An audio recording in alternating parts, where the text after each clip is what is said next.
다시 인사드리도록 하겠습니다. EBS에서 수학을 강의하고 있고요. 저는 고등학교 교사로 근무하고 있습니다. 그래서 인천에 있는 인천 하늘고등학교 지금 3학년 부장을 맡고 있습니다. 심수석이라고 합니다. 반갑습니다. 사회 보시는 분 직함이 뭔지 모르겠지만 방송국으로 가셔야 될 것 같아요. 관객 유도를 상당히 잘 하시네요. 뭐 대박, 뭐 초대박 막 이러시는데, 제가 EBS 강의한 지가 되게 오래됐습니다. 제가 2002년도부터 강의를 시작을 했었거든요. 그러니까 지금은 아무래도 이제 그 강사 중에서는 저는 원로편에 속하고 있고, 그래서 지금은 이제 후배 선생님들이 훨씬 더 많은 강의에 참여하고 있습니다. 뭐 그렇다고 해서 뭐 3학년 강의를 안 하는 건 아니고요. 주로 여기 학생들, 학부모님들이 1, 2학년에 해당되시나요? 3학년은 없죠? 네, 3학년이 여기 있으면 안 되죠. 제가 알고 있기로 지금 3학년은 무지 바쁘거든요. 제가 지금 3학년 부장이라고 그러는데 솔직히 거짓말하고 내려왔거든요, 여기. 그러니까 학생들은 옆에 붙어 있길 바라죠. 제가 지금 자기소개서다, 추천서다 이런 것들이 어제 날짜로 이제 생기부는 마감이 됐고요. 그 다음에 이제 자기소개서 첨삭하면서 요번 주 시작되는 다음 주 9월 6일부터 9월 10일까지 이 4일 중에 3일을 이제 원서 접수 기간으로 잡고 있습니다. 그래서 학생들 같은 경우 가장 빠른 경우는 9월 9일 일요일 날이에요. 일요일 날 자소서 마감을 시작으로 해가지고 뭐 늦은 대학은 9월 16일까지 뭐 추천서 마감까지 해서 종료가 됩니다.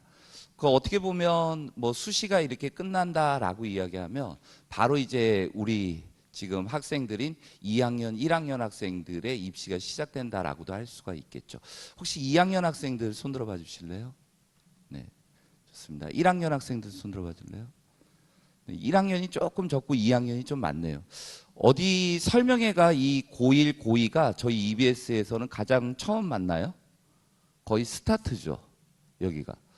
그러니까 기존에는 이제 7월 말까지 보통 고3 위주로만 돌아갑니다. 그러다가 저희가 8월 여기서부터는 이제 1, 2학년 대상으로 하는데, 아무래도 학부모님들이나 저는 어제 저녁에 내려왔었는데요. 걱정을 많이 하시더라고요. 한 20명 올 거다. 근데 이게 어떻게 20명입니까? 예. 근데 사실 학생들의 관심이 많은 이유가 뭘까라는 생각을 해봤어요. 이 자료를 만들면서도 우리 학부모님들이나 학생들이나 지금 교육과정이 바뀌었다는데 내가 이거를 어떻게 잘 활용해서 또 내가 원하는 목표 대학에 진학을 할까라는 고민이 정말 많지 않을까라는 생각을 가져봅니다. 그래서 오늘 여러분들한테도 드릴 메시지가 아마 그런 내용이 아마 집중될 겁니다. 거기에 맞춰서 어떻게 공부를 해 나가야 될 건지, 저는 교과가 수학이다 보니까 수학 위주로 맞춰드리는데, 사실 공부라는 게 수학만의 공부법은 사실 아닙니다. 그게 국어에서도 그렇고 영어에서도 그렇고 탐구에서도 그러니까 제가 2학년, 1학년 뭐 학생 학부모님들한테 정보 드리는 거 좀 잘 챙겨주셨으면 좋겠습니다. 누군지 다 아시죠? 네, 잘생겼더라고요. 네. 근데 학생들의 관심이 무엇일까라는 생각을 해봤어요. 우리 부모님들의 지금 최대의 관심은 내 자녀가 원하는 목표 대학에 합격하는 거. 그렇다면 우리 학생들의 이 지금 당장 보고자 하는 건 무엇일까? 마음은요, 우리 친구들 2학년, 1학년 이 친구들이요, 자기가 무엇을 해야 된다라는 걸 모르지 않습니다. 다 알고 있음에도 불구하고 그거를 너무 빨리 잊어요. 그러니까 아침에 등교하면서 내가 정말 이제 제대로 한번 살아보겠어 라고 학교를 등교하고 책상에 앉는 순간 그런 다짐을 했던 기억이 안 납니다. 친구들 만나면 좋고 4교시 끝나면 급식실로 겁나 뛰어다니고요. 여학생들은요, 급식실 앞에다가 100m 달리기를 하고 측정을 하면요 엄청난 속도가 나올 것 같아요. 여학생들이 그렇게 달릴 수 있다는 것도 저희 학교 통해서 알았습니다. 그런데 우리의 관심은 이거죠. 사실 학생들이, 저도 조금 고등학교 1학년 뭐 놀 수 있습니다. 하지만 2학년, 3학년이 되면 그래도 내가 대학과 관련 있는 뭔가 입시에 좀 더 주목을 하고 관심을 가져봐야 되는 게 아닌가. 이건 퍼즐 같은 건데요. 가나다라 마바사 이게 아니고요. 저기 있는 초성들의 순서를 무시하고 보이는 글자가 있는지 한번 생각해 보시면 될 겁니다. 어떻게 보면 내가 지금 가장 관심 있는 게 그런 데 있지 않을까. 우리 어머님들은 뭐 보석 같은 거 보이십니까? 우리 학생들은 뭐 인정 뭐 이런 거 보일 것 같고요. 저는 복습 뭐 이런 거 보이고요. 예. 그냥 한번 넣어봤습니다. 아인슈타인이 이런 얘기했대요. 어제와 똑같이 살면서 다른 미래를 기대하는 건 정신병 초기 증세래요. 근데 모든 인간이 그러면 다 정신병 걸린 것 같아요. 달라지길 다 바라지 않나요? 그런데 바뀐 거는 별로 없어요. 어제랑 똑같은 오늘이고 오늘과 똑같은 내일이 될 것이고 내일과 똑같은 모레가 될 것이고 그런 삶을 살고 있다는 거죠. 특히 우리 어른들보다요. 우리 학생들이 더 그렇게 살고 있어요. 아침에 등교하죠. 수업 받죠. 방과 후 끝나죠. 집에 오죠. 늘 이런 다람쥐 쳇바퀴 속에서 내가 뭐를 해야 될지조차도 이제 잊어버리게 되는 거죠. 그래서 이런 데에서 어떻게 내가 조그만 변화를 줘서 내가 원하는 목표를 잡아낼 수 있을까? 이런 생각을 해보자라는 게 제 오늘 어떻게 보면 강의의 핵심인 것 같습니다. 2019년 대수능 기억하시나요? 이게 2019학년도 대수능 치러진 다음에 떠올랐던 이 기사들입니다. 이게 위의 내용이. 국어가 무지 어려웠죠. 그래서 저희 반에 어떤 학생이 있었냐면요. 수학을 2등급 받고요. 영어 1등급, 그 다음에 탐구는 2등급. 그런데 국어를요. 100점을 받아버렸어요. 얘가 정시로요. 네, 정시로도 그 서울대 자기가 가고 싶은 학과에 지원이 가능하더라고요. 네, 그래서 100점 나올 줄은 사실 몰랐죠. 서울대 면접은 그 전에 치러지고요. 수시로 갔습니다. 면접으로. 그러니까 다행이었죠. 근데 만약에 서울대 합격 못했으면 성균관대에 잡혀갔을 겁니다. 그 정도로 어떻게 보면 자신이 없었거든요. 수능에 대해서. 그런데 국어 100점 뜰지 누가 알았겠습니까? 그런 사례도 있었습니다. 수능, 저는 두 번째 기사가 우리한테 시사하는 바가 좀 많을 것 같아요. 영어 4등급이 서울대 합격을 했대요. 그래서 얘네들이 정말 영어 실력이 있는 걸까라는 의구심을 품고 있다는 거죠. 근데 왜 저런 현상이 일어났을까요? 왜 저런 현상이 일어났을까요? 수능에서 영어 공부를 안 해버린다는 거예요. 영어까지 공부할 시간적인 걸 없애버리더라도 다른 과목에 더 투자해서 점수를 얻어내면 서울대 가는데 지장 없으니까요. 연대는 못 갑니다, 절대. 근데 애시당초 정시까지 갔다라고 할 때 연대를 목표로 삼지 않을 수도 있어요. 왜? 연대나 고대 중에 골라야 되거든요. 서울대에서 하나 잘한다는 학생들은 서울대에서 하나 고를 수 있는 거고 그 다음에 연대나 고대 중에 하나를 골라야 돼요. 근데 연대는 영어가 절대적이거든요. 고대는 절대적이지 않아요. 그러니까 애시당초 학생의 목표가 나는 잘 나오면 서울대고 그 다음에 고대 쓸 거고 그 다음에 다군에서는 중대 쓸 거야. 중대를 안 가겠죠. 그런 어떤 본인이 약간 이제 시험의 요령을 가지고 접근하는 그런 단계까지 와 있다라는 좀 씁쓸한 이야기죠. 전체적인 어떤 공부를 해서 자기의 실력을 키워서 내가 원하는 학교, 학과에 진학하고자 하는 게 아니고 이제 어떤 요령을 가지고 접근해야지 우리가 내가 원하는 목표에 차근차근 잘 도달할 수 있다는 점은 좀 저도 일선 학교에서 교육을 담당하고 있지만 좀 안타까운 일입니다. 영어 선생님들은 더 죽으려고 하죠. 영어 시간에 얘네들이 영어책 보겠습니까? 안 본다라는 거죠. 수업 시간에 안 봐버린다라는 거예요. 선생님 됐습니다. 저는 영어 그냥 대충 봐도요. 제가 원하는 목표대에 갈 수 있습니다. 이렇게 나와버린다라는 거죠.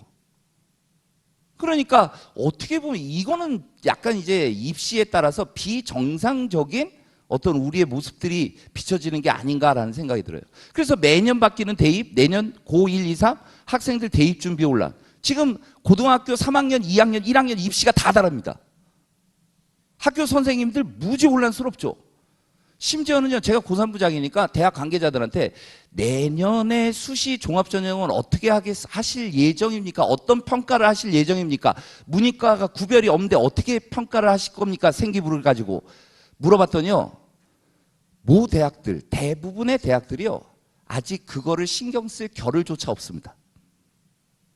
지금 입시도 어떻게 치러야 될지 막막한데 내년? 내후년? 그때 가서 일단 생각은 가지고 있더라도 실천으로 옮기고 있는 게 없다라는 거죠. 그러니 뭐 우리는 어쩌란 얘기입니까? 더 힘든 상황이죠. 한 지붕 세 가족, 1년 지계, 1년 지대계 입시.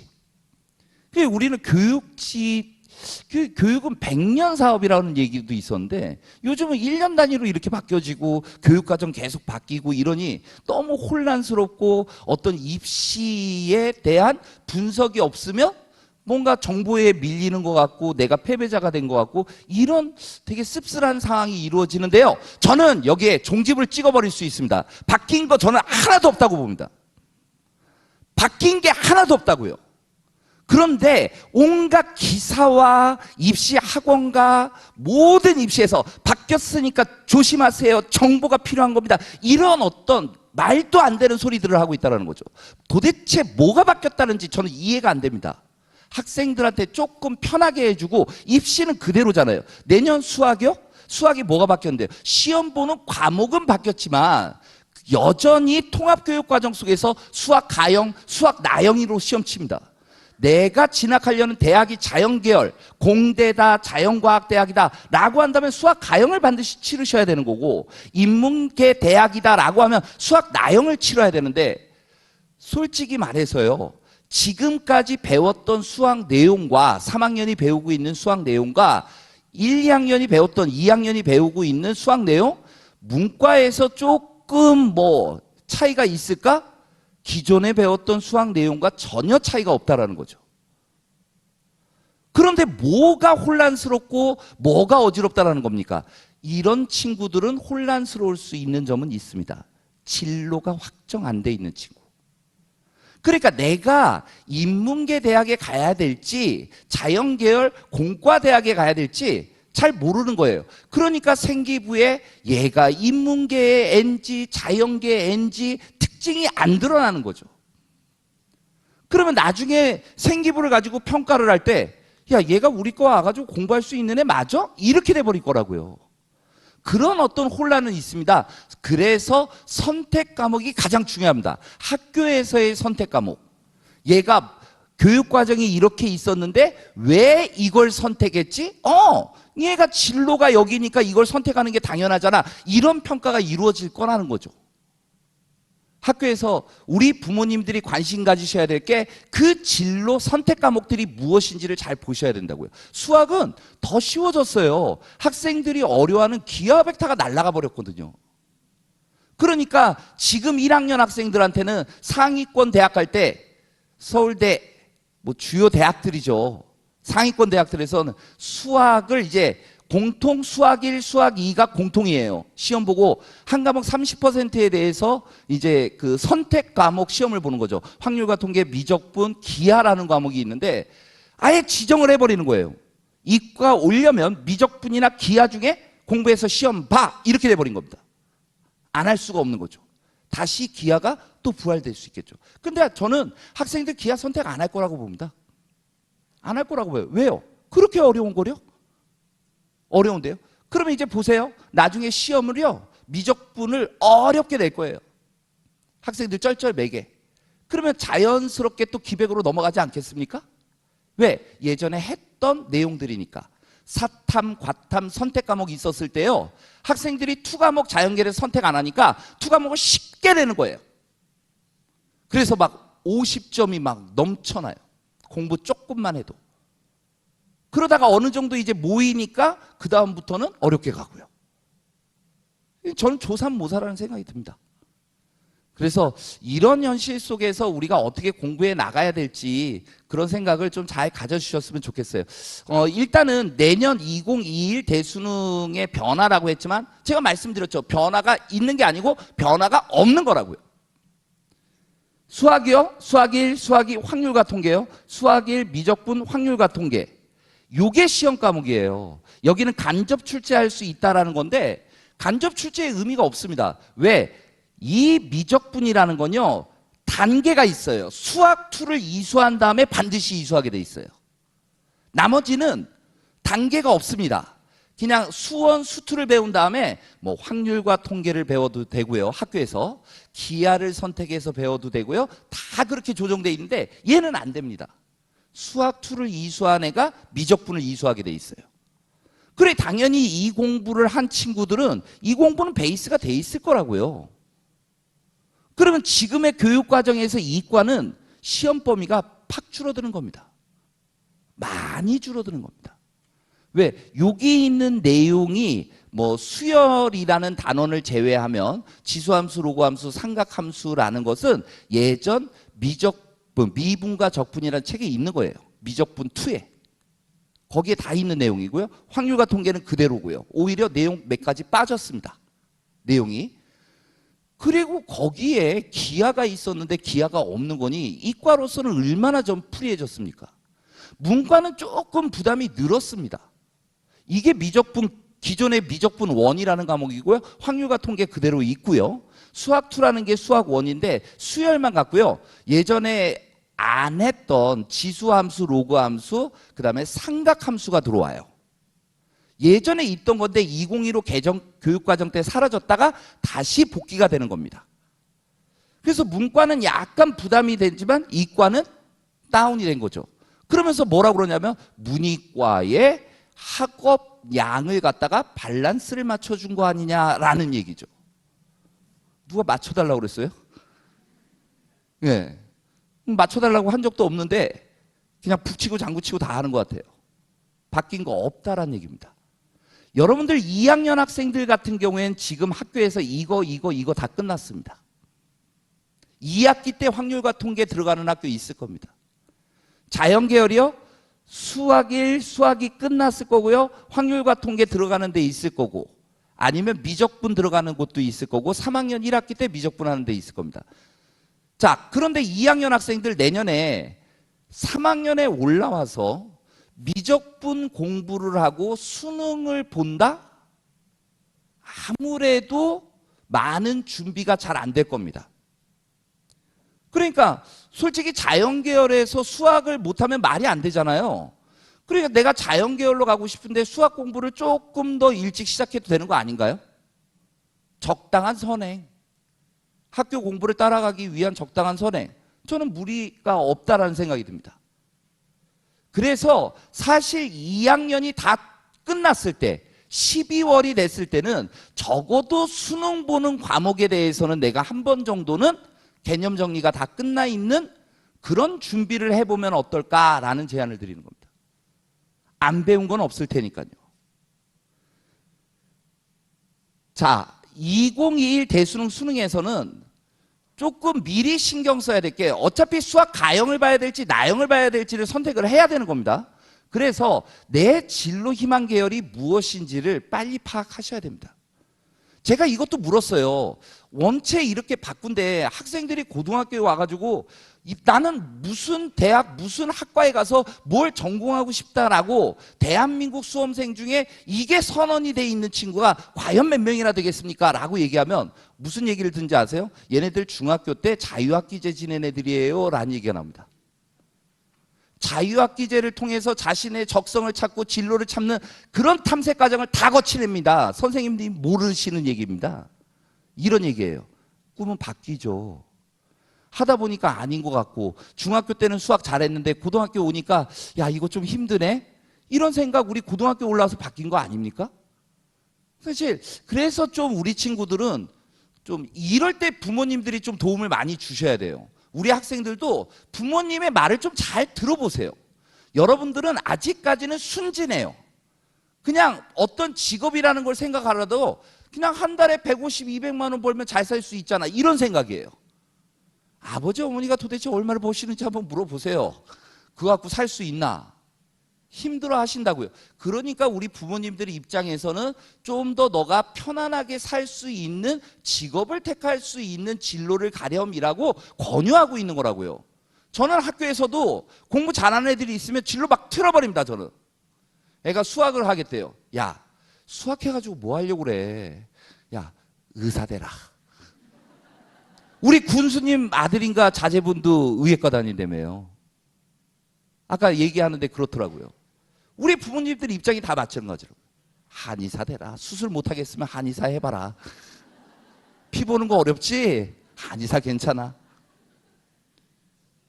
그런 직업들도 조금 고민을 해보자 이거죠. 물론 최상위권이 돼야죠. 그런데 그런 목표가 있고 그런 어떤 진로를 찾아 나가려고 한다면 학생들은 변하는 것 같아요. 저희 반 지금 1등인 애가요. 애가 이렇게 뭔가를 도전을 막 안 하는 스타일이에요. 그리고 여학생인데 뭐라 그럴까요? 약간 낯을 가려요. 그런데 3학년 때 진로 상담하는데 선생님 저 솔직히 의사 되고 싶어요 이러더라고요 저한테. 야 너는 의사하면 안 될 것 같아. 환자 오면 낯가릴 것 같은데 그랬어요.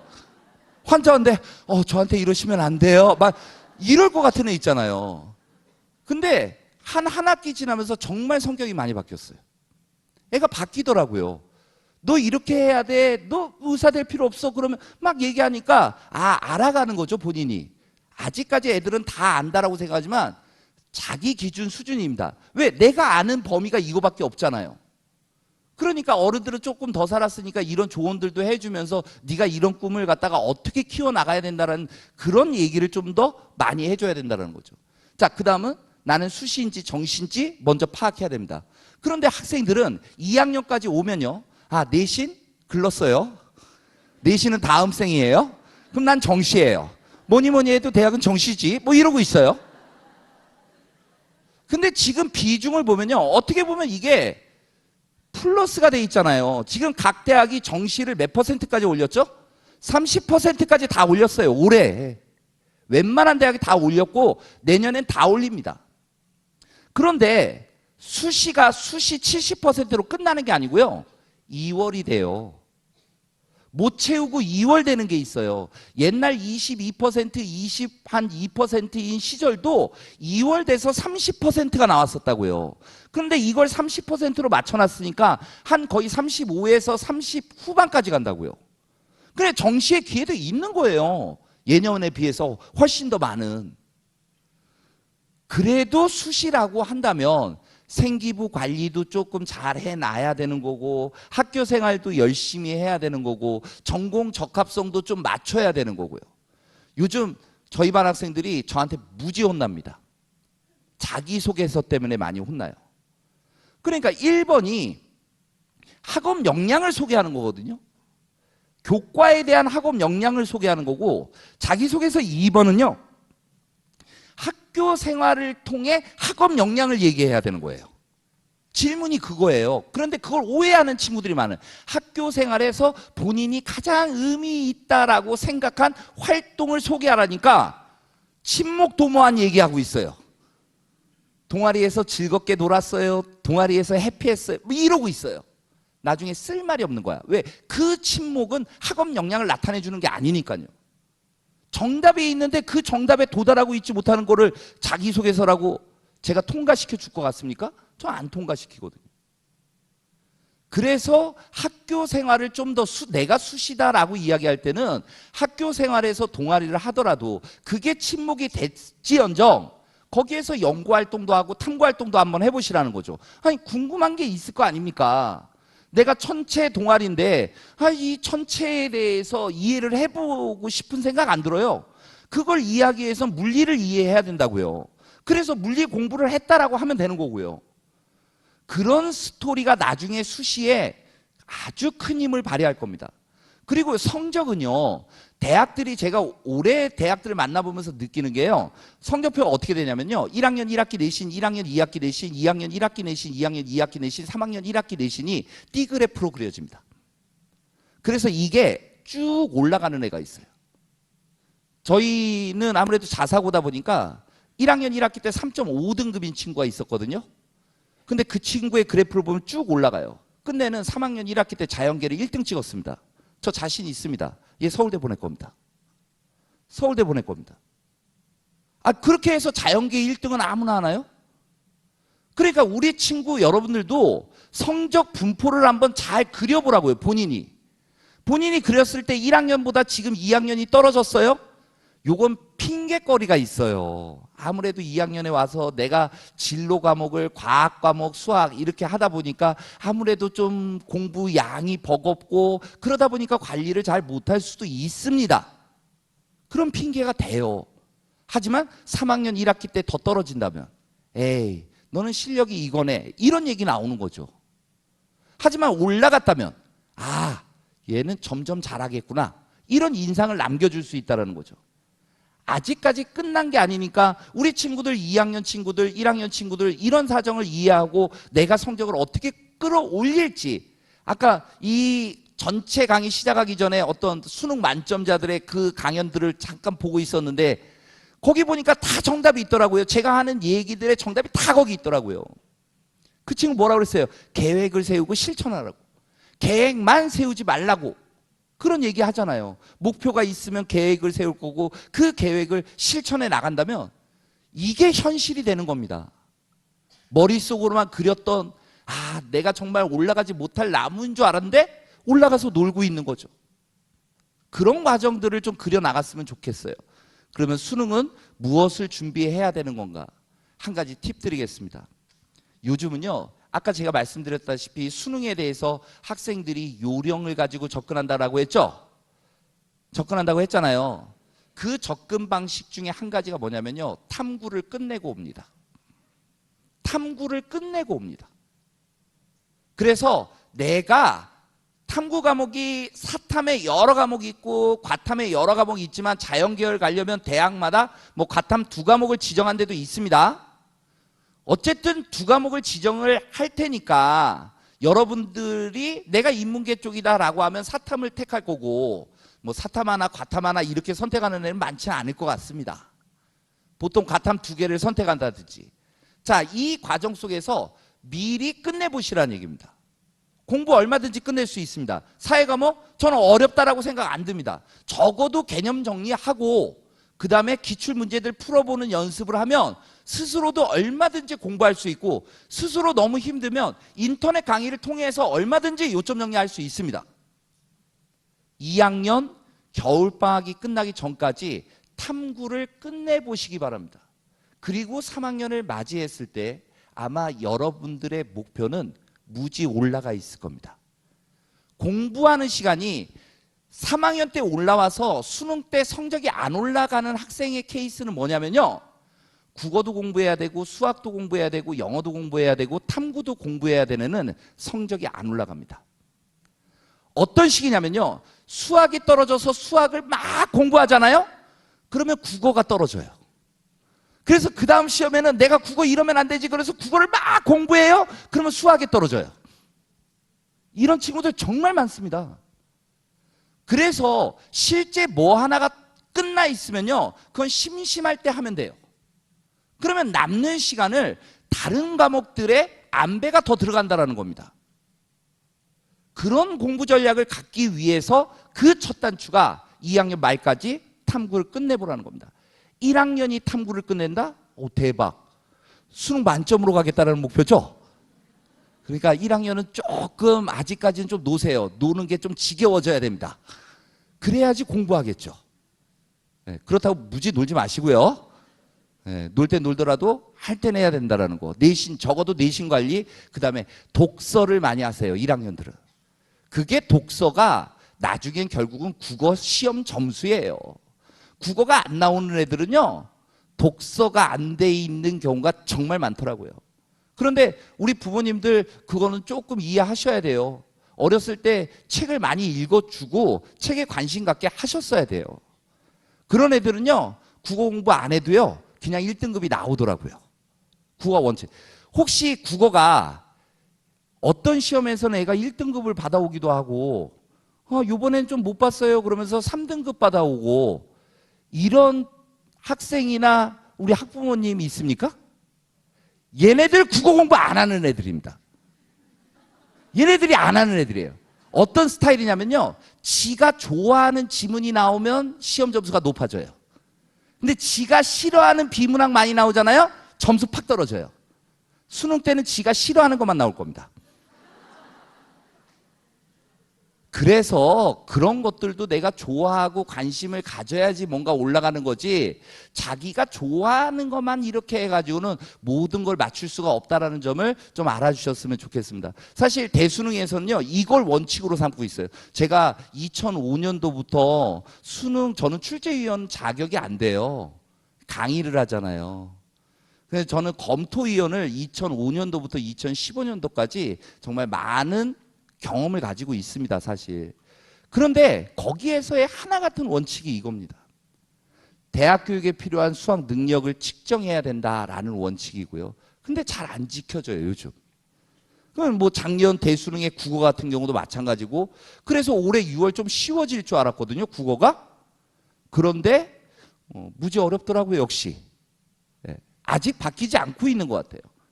학교 교육을 통해 학습된 능력을 측정한다. 교육과정을 준수한다라는 얘기입니다, 이 내용이. 그래서 사실 공부라는 거를 사이드적인 걸 막 할 게 아니고, 일단 텍스트, 교과서에 있는 거를 갖다가 완벽하게 머릿속으로 구현해내야 돼요. 그리고 거기에 살을 붙여 나가야 되는데, 우리는 요즘은 이제 교과서로 공부를 안 하고 대부분이 사설 인강이나 EBS 인강을 통해서 공부하다 보니까 요령부터 접하는 거예요. 그러니까 어떤 변형된 문제가 나오면 대처 능력이 없습니다. 왜? 그거는 모르는 거예요. 그러니까 우리 부모님 공감 가는 말이 있을 겁니다. 뭐 우리 고등학교 때 수학 선생님이 보통 보면, 야, 요번 시험은 똑같이 내줄게, 그렇게 얘기하고 시험 보면 우리 승질 나잖아요. 분명히 숫자 바꿔놓고서 똑같이 냈다라고 하잖아요. 저도 그게 약간 이해가 안 되는데, 그거 똑같은 거 맞죠. 숫자만 바꿨지만 그 숫자로 풀 게 아니고 내용으로 풀어야 되는 거 아닙니까? 근데 학생들은 숫자만 바뀌면 다른 문제입니다. 그러니 수학을 그러면 숫자 바꿔가지고, 예를 들어서 한 문제를 했다, 숫자 바꿔가지고 100문제, 200문제, 1000문제를 연습해야 되는 거죠. 모 사설 그 대표께서 이런 얘기를 하더라고요. 수학? 그 아무것도 아닙니다. 1년에 10,000문제만 풀면 수학 끝납니다, 이래요. 참이에요, 그게. 그런데 참에 도달할 수 없습니다. 10,000문제 풀려면요, 적어도 문제집을 1년에 30권을 풀어야 됩니다. 집에 가서 우리 친구들 문제집, 수학 문제집 몇 권이 있나 보세요. 우리 애는 그래도 권수는 좀 많은데요. 그런데 안 봐. 책만 사달래. 무슨 도서관 차리려나 봐요.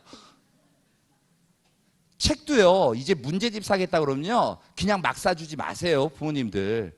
책을 이렇게 한번 이렇게 딱 들어보시면 알아요. 밑둥을 보면요, 요게 페이지를 넘기면 어차피 산소랑 만나니까 거기가 우리 애의 손이 들어온 것도 아닌데 시커매지는 부분이 있거든요. 근데 깨끗한 애들이 있어요. 중고나라에 팔려고. 아무 의미 없습니다.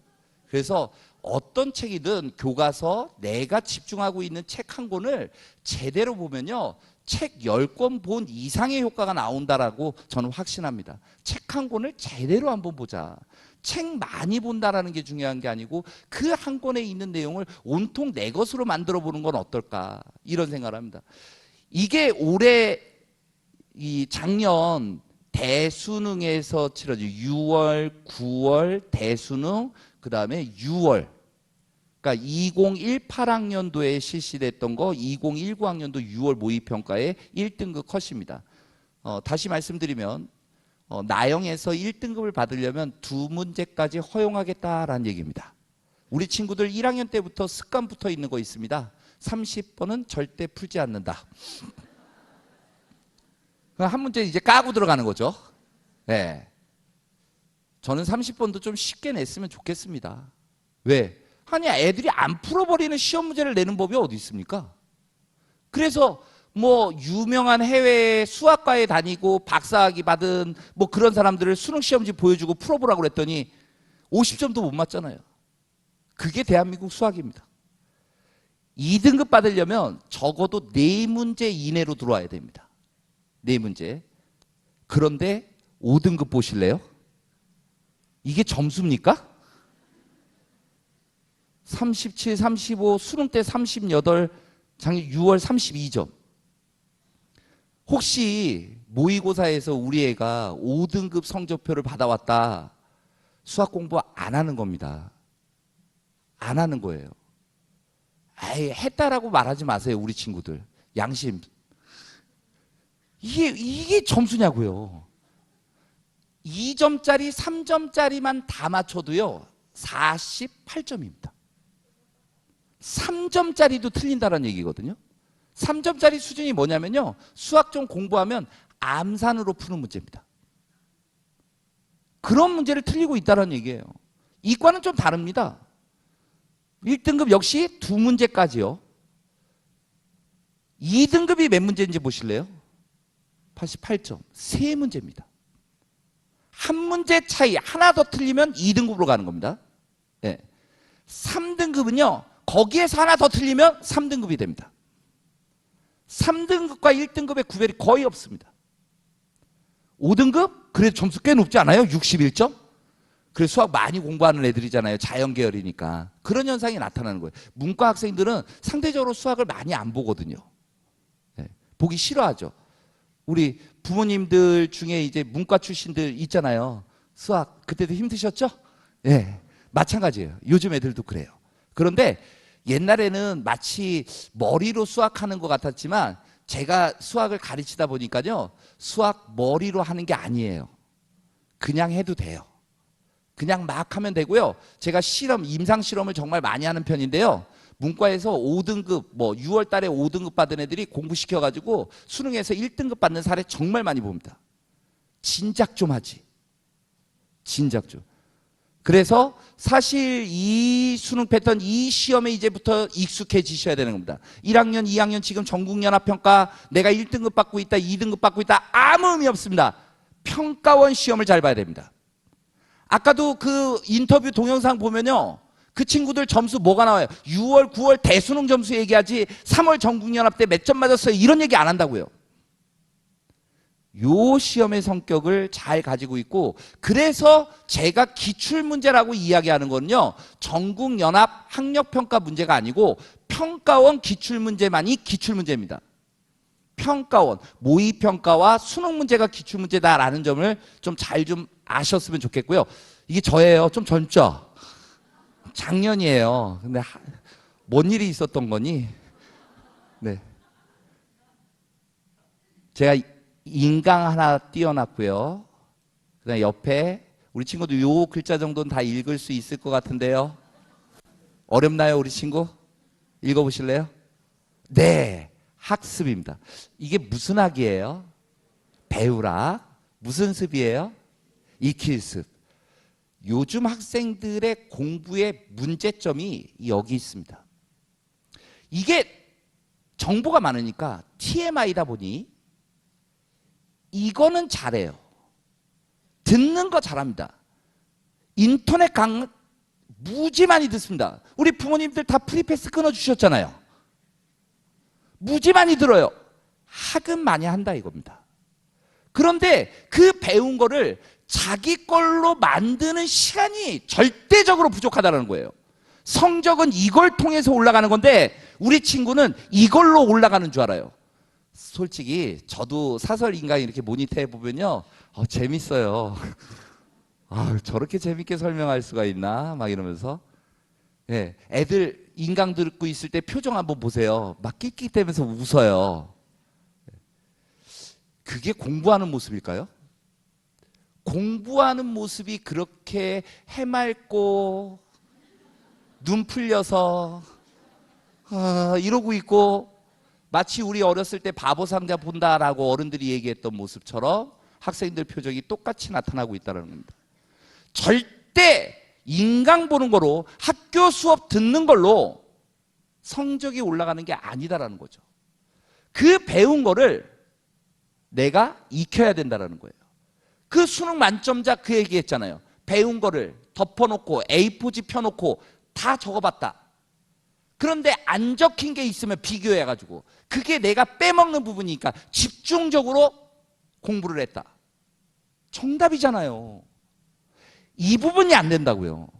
여러분들 한번 잘 되돌아보세요. 학교에서 1교시부터 7교시 방과후 수업, 그리고 인터넷 강의, 그리고 집에 가서 자고, 예. 그 다음날 수업 듣는 것만 하면요, 하루에 10시간 이상 수업 듣는데도 여러분들. 그런데 왜 공부 못하냐고요. 왜 공부 못하냐고요. 잘 보면 이거에 시간이 없는 거예요. 내가 집에 와서 복습하고, 다음 시간에 뭘 배울지 미리 예습도 한번 해보고, 복습, 예습, 복학습, 이게 아니잖아요. 예학습 아니잖아요. 복습, 예습, 습이라고요. 문제는 저는 여기 있다고 봅니다. 그래서 우리 친구들이 이런 패턴을 조금만 바꿔보면 분명히 좋은 결과가 있지 않을까라는 생각이 들어요. 수학뿐만이 아니고요, 국어, 영어, 탐구도 하나같이 선생님들이 하시는 말씀 중에 하나가 공부에 단계가 있다라고 얘기해요. 그래서 얘기하는 게 개념, 유형, 기출, 그리고 나중에 시험 볼 때는 실전, 이 단계를 거치게 돼 있다는 거예요. 여러분들 스스로가 지금 내가 어느 과목에 어느 단계에 와 있는지 체크해 보시면 될 겁니다. 개념 없이 유형이요? 유형으로 개념을 파헤친다고요? 개념을 보면서 이런 개념을 이런 유형으로 출제하고 있구나. 그리고 그게 실전에서는 어떤 방식으로 발문이 되고 출제가 되어졌다라는 걸 눈으로 직접 확인하는 거죠. 맞춰보고. 때로는 틀렸다면 내가 왜 틀렸는지 다시 개념을 뒤져보고. 모든 공부 방법의 패턴이 이겁니다. 만약에 저는 자신 있는 게 국어 선생님 만나서 얘기해도 이 얘기요, 영어 선생님 만나서 얘기해도 이 얘기요, 탐구 선생님들 만나서 얘기해도 다 이 얘기를 하시더라고요. 공부라는 게 과목이 다르다고 해가지고 공부 방법이 다른 게 아니구나라는 거를 그때 느꼈던 거죠. 이 원칙을 좀 잘 지켜가면서 여러분들이 뭔가 내가 한번 해보겠다, 그럼 개념부터 차근차근 해보시면서 그 개념이 어떻게 문제로 만들어지는지를 보고, 유형을 통해서, 그리고 실제 출제된 문제를 경험함으로써 어떤 이 교과에 대한 이해도를 높여가는 겁니다. 그게 시험 준비인 거고요.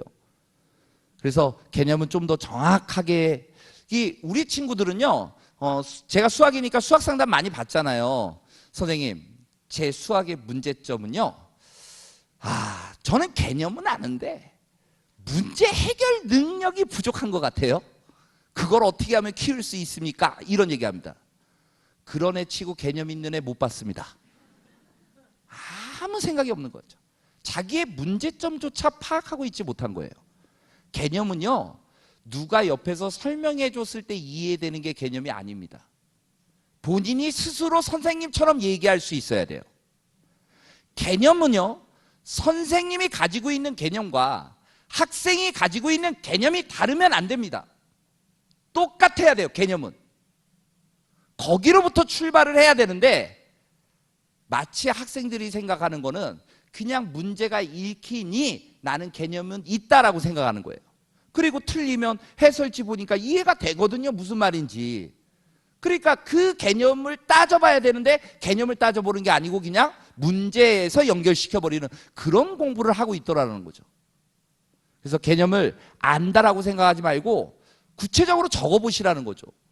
예를 들어서 뭐 수학 1의 수열이다라고 이야기를 한다면 등차 수열, 등비 수열, 등차 수열의 일반항, 등차 중항, 등차 수열의 합공식, SN과 AN 사이의 관계식, 등비 수열, 일반항, 등비 중항, 등비 수열의 합공식, 원리합 계획이 조금 나오다 말고, 그 다음에 시그마라는 걸 설명하면서 시그마의 성질, 그 시그마를 활용한 여러 가지 그냥 공식들, 자연수 거듭 제곱의 합공식, 그 다음에 수학적 귀납법, 수열의 귀납적 정의, 이게 수열에 있는 개념이거든요. 이걸 스스로 다 적을 수 있으면 되는 거죠. 그런데 야, 너 뭐 빼먹었잖아. 야, 수열의 등비 일반항 다음에 합공식. 예. 시험 문제 풀 때 누가 옆에서 얘기해 줍니까? 스스로 개념을 묻고 그걸 이용해서 풀어야 되는데 그게 안 돼 있으니 문제 풀려고만 급급했지 이 문제가 뭘 묻는지를 생각을 안 한다라는 거죠. 그냥 국어를 읽더라도 읽히잖아요. 국어 읽히니까 아 요게 답인 것 같아. 영어는 잘 안 읽히니까 읽다 말고 빈칸을 왜 뚫어놨대 뭐 이러고. 그게 저는 이게 되면요 이거부터 출발을 해야지. 이게 안 채워져 있는데 거기다 탑을 막 쌓아 올라가려 그럼 무너지기 십상 아니겠습니까? 그리고 기출을 많이 보셔야 돼요. 그 학생들이 후배들한테 이렇게 얘기를 해줘요. 어떻게 공부를 잘할 수 있습니까? 수능 어떻게 잘 봐야 되겠냐? 기출이 정답입니다. 이 얘기예요. 선배들이 하나같이 기출이 정답이야. 기출 문제 뒤지게 푸세요. 이 얘기한다고요. 그러니까 학생들 막 책 두꺼운 거 들고 다니잖아요. 막 기출 문제지 이렇게 두꺼운 거예요. 기출 문제지 서점 가보세요. 기출 문제지 얼마나 많은지요. 네. 그런데요, 그거는 이게 된 애들이 하는 거죠. 이게 안 돼 있는 애들이 점프해가지고 이걸 하니 뭔가 블랭크가 계속 생기는 거죠. 앞으로 나아가기도 힘들고. 그래서 단계를 거친 다음에 기출이 답을 줍니다. 이게 정답은 맞습니다. 솔직한 말로 이 기출을 뭐 3번, 4번, 많으면 10번도 돌려봐야 됩니다. 그 정도로 무한 반복을 하면 평가, 저희 그런 거 있었죠. 연합고사, 학력고사 시절에 보면 기출문제집 딱 엮여 있어가지고 그 기출문제집 우리 정말 많이 풀었잖아요.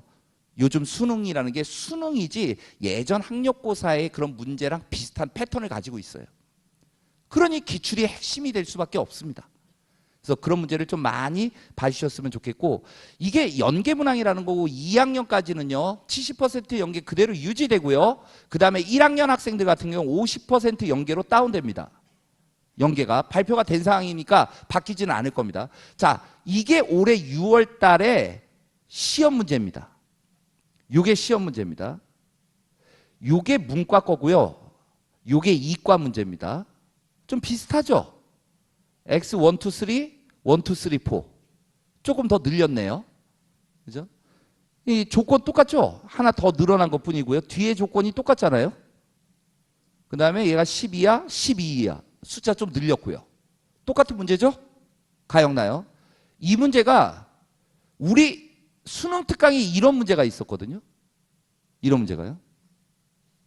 그러니까 이거랑 이게 다르다고 생각하는 거예요. 그러니까 이거를 한 번, 두 번 풀 게 아니고 정말 여러 번 풀었다면, 그리고 이 문항에 담긴 의미를 계속 해석해 봤다면 말 바꿨다고 해가지고 모를까요? 이해시켜 드릴게요. A, B, C 이렇게 있잖아요. 근데 잘 보시면 여기가 6, 여기가 4죠. 여기가 플러스 4였다라고 생각을 해보세요. A, B가 있고 똑같이 4를 준 다음에 여기다 2를 더한 거 이상이다라는 얘기잖아요. 뒤에 거에서 이거 뺀 게 2보다 더 크거나 같아야 된다라는 조건을 주고 있는 거라고요. 그냥 크거나 같아지는 게 아니고 2 이상의 간격을 가지고 커져야 된다라는 얘기를 하고 있는 거라고요. 그 얘기를 이렇게 돌려놓은 것뿐인데 이거 오답률 무지 높았습니다. 오답률이.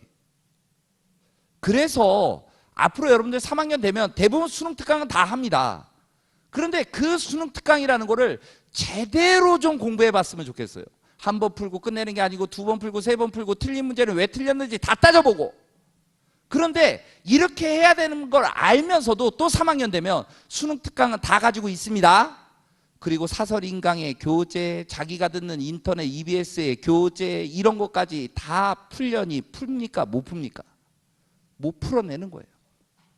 그래서 가지를 치려고 하지 마시고 뭔가 집중해서 보라는 연계문항이라는 거, 수학의 연계문항이라는 거는 이런 의미를 가지고 있다는 겁니다. 정확하게 봐야지 그 의미를 읽어낼 수가 있는 거지. 이걸 연계라고 하는 거지. 똑같이 내는 스타일은 아니다라는 얘기죠. 똑같은 문제를 주지는 않는다라는 거예요. 표현은 바뀝니다. 국어도 마찬가지고요. 영어도 마찬가지고.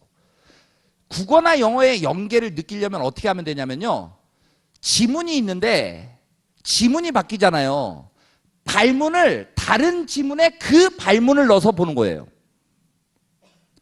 지문만 바뀐 걸로 하고 발문 있잖아요. 질문. 그 질문을 요 지문에다 넣어보고 요 지문에다 넣어보는 거예요. 자기가 했던 그 공부가 수능에 나온다고요. 그게 연계의 의미입니다. 그렇게 해보려면 얼마나 많이 반복해야 되겠습니까? 그런 작업. 그냥 우리가 수능이라는 걸 단순히 수시 최저를 맞추자라는 전략으로 가지 마시고 수능 100%로 나는 가야 돼, 수시 100%로 가야 돼, 이런 생각 갖지 마시고요. 아니 수시 때 잘 안 되면 내가 정시 때 더 높은 데 가면 되는 거 아닙니까? 적어도 3학년 때 공부해야 된다면 그런 정신 자세 가지고 2학년 때 미리 준비했다? 여러분들 아마 정말 대박 치실 겁니다. 제가 아무리 이렇게 얘기해도 학교에 1, 2학년 학생들한테 좀 조언을 해주라고 해서 항상 내려가서 조언을 해줘요. 그러면 학생들 결심합니다. 아, 선생님 말 듣고 내가 뭐 끝내고 뭐 끝내겠다고 각서까지 써오는 애들이 있어요. 그 다음부터 안 나타납니다. 그리고 3학년 때 만나요. 뭐 했니? 그러면요. 아, 하려고 했죠. 그런데 학교 생활이 원체 바쁘잖아요. 뭐 이래요. 정말 바쁘게 놉니다. 그래서 우리 친구들 정말 한번 달라져 보세요. 별거 아니에요. 공부 잘하고 못하고 그거는 여러분들이 어떤 마음을 먹고 어떤 생각으로 어떠한 행동을 보여주냐에 따라 달라진 거라고 봅니다. 고3 때 맨날 허구한 날 당구장에 있던 친구 남학생이 당구장에서 그 대학에 관심 없는 애들과 당구 치고 있는 자기 모습이 너무 초라해 보이더래요. 그래서 그냥 무작정 뛰쳐나왔대요. 그리고 저한테 메일을 보냈더라고요. 저희 학교 학생이 아니죠. 공부라는 걸 한번 해보고 싶은데 어떻게 시작해야 되는 겁니까? 정말 열심히 잘하더라고요.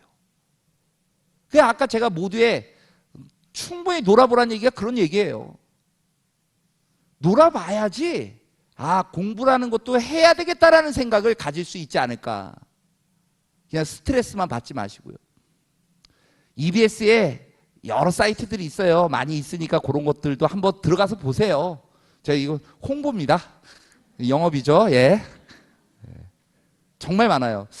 제가 뭐 두서없이 말씀드렸습니다. 근데 제가 제일 좋아하는 말 중에 이 말하고 요 말 하나 전에 제가 들었던 글귀 중에 머릿속에 딱 박혀가지고 아예 떠나지 않는 글귀가 하나가 뭐냐면요. 10번 찍어 안 넘어가는 나무도 있다라는 말입니다.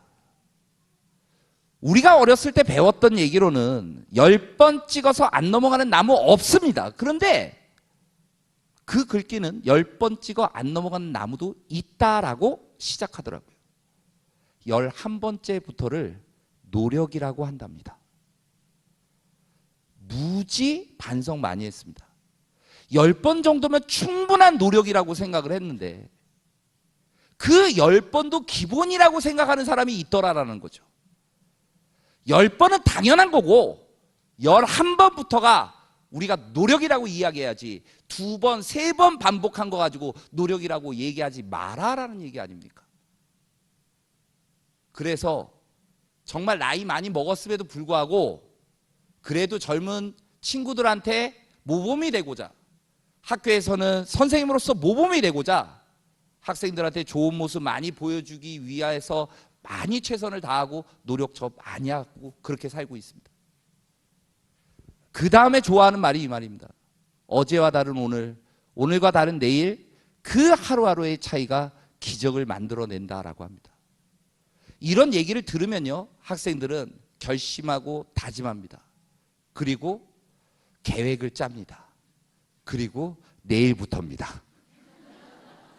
절대 right now 하지 않습니다. 벌써 이게 안 돼 있는 거예요.